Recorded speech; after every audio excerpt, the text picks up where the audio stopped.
Chào các bạn, rất vui được chào đón các bạn quay trở lại với kênh Bếp Việt.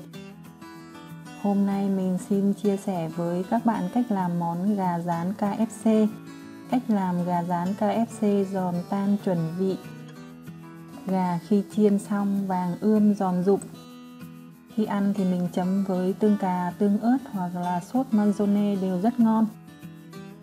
Để làm món gà chiên KFC ngày hôm nay thì mình sẽ dùng 3 loại là đùi gà, cánh gà và thịt ức gà. Đùi gà, cánh gà thì mình đem đi rửa sạch rồi nhé. Các bạn đem gà đi rửa sạch với giấm và muối.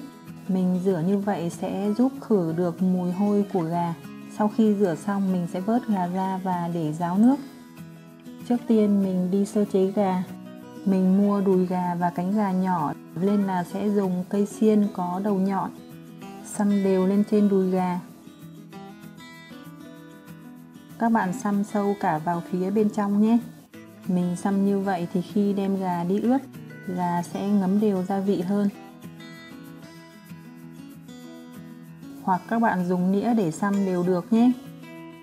Nếu các bạn mua đùi gà hoặc là cánh gà quá to thì các bạn dùng kéo khứa vài đường ở trên đùi gà hoặc là cánh gà để giúp cho gia vị được ngấm nhanh hơn.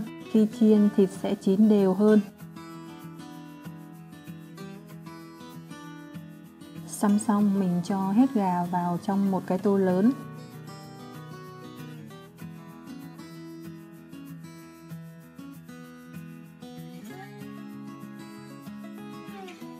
Mình cho 300ml sữa tươi không đường vào để ướp gà. Các bạn cho đến khi thấy sữa ngập qua mặt gà là được nhé. Thêm 1 thìa canh muối, 1 thìa canh nước cốt chanh, 50g hành tím đập dập. Mình để ướp gà trong khoảng thời gian từ 1 đến 2 tiếng ở nhiệt độ phòng. Hoặc là các bạn để ướp trong ngăn mát tủ lạnh qua đêm đều được nhé. Mình để ướp như vậy sẽ giúp cho thịt gà ngấm đều gia vị.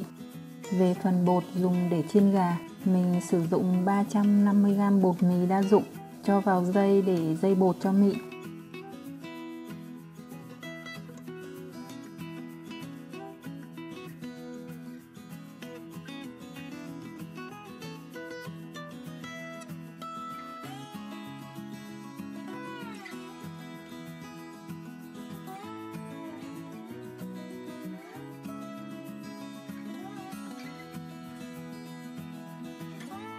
Sau khi dây xong, mình tiếp tục dây thêm 100g bột bắp,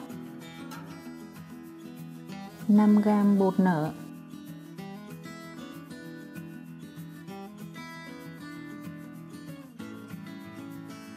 cho vào tô 2 thìa canh bột hành, 2 thìa canh bột tỏi, 1 thìa cà phê ớt bột. Mình sử dụng ớt bột Hàn Quốc để giúp cho món gà lên màu được đẹp hơn. 1/2 thìa cà phê muối, 1 thìa cà phê hạt tiêu xay. Bây giờ mình dùng phới lồng trộn đều tất cả các nguyên liệu này lại với nhau.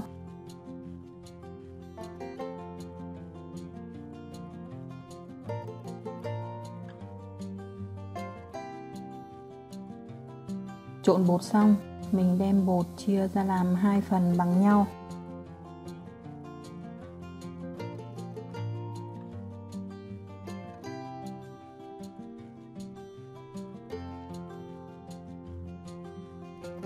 Một phần mình để nguyên để làm bột khô.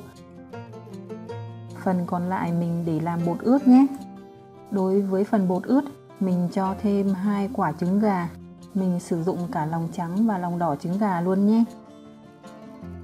Thêm 100ml nước lọc. Các bạn cho nước vào từ từ để canh lượng nước sao cho phù hợp. Mình khuấy đều cho bột và trứng tan ra hết.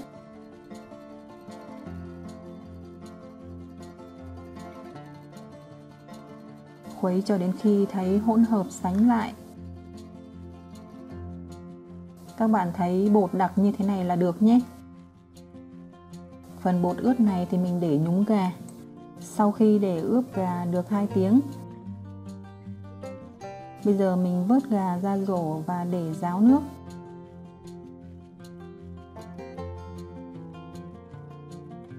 Các bạn dùng nồi hoặc là chảo sâu lòng để chiên gà, cho dầu vào. Các bạn canh lượng dầu vừa đủ sao cho ngập qua miếng gà là được. Mình sẽ đun dầu cho sôi lên nhé. Lấy đùi gà, nhúng vào tô bột ướt. Các bạn nhúng sao cho phần bột ướt bám đều lên trên bề mặt đùi gà. Vớt gà lên và để cho phần bột dư chảy xuống bớt. Cho gà qua phần bột khô. Lăn đều gà qua bột. Nhấc lên rồi rũ nhẹ cho phần bột thừa rơi ra bớt, để một phần bột khô bám đều vào miếng gà, nhưng phần bột ướt vẫn còn chảy mềm xung quanh miếng gà xuống nhé.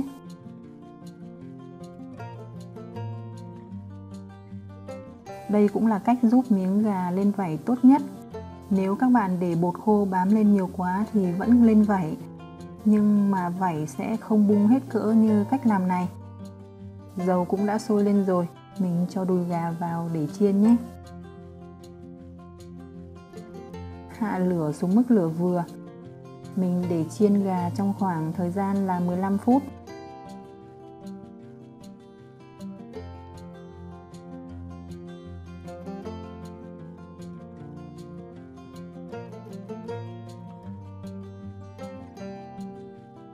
Chiên cho tới khi thấy miếng gà vàng giòn tất cả các mặt. Khi chiên các bạn để cho lớp vỏ bên ngoài cứng lại thì mới tiếp tục lật sang mặt khác. Vì nếu mà lớp vỏ đang còn mềm thì khi mà mình lật sẽ rất dễ bị vỡ. Mình để chiên như vậy sẽ giúp cho gà chín đều từ trong ra ngoài và không bị cháy. Để chiên gà thì các bạn nên chiên ngập dầu. Sau mỗi một mẻ chiên, các bạn nên lọc lại dầu để loại bỏ phần cặn, sau đó mới đem đi chiên mẻ tiếp theo. Nếu muốn gà lên màu đẹp thì các bạn sử dụng thêm bột nghệ. Khi thấy gà chuyển sang màu vàng sậm, gà nổi lên cả miếng là đã chín rồi. Bây giờ mình vớt gà ra đĩa có lót giấy thấm dầu.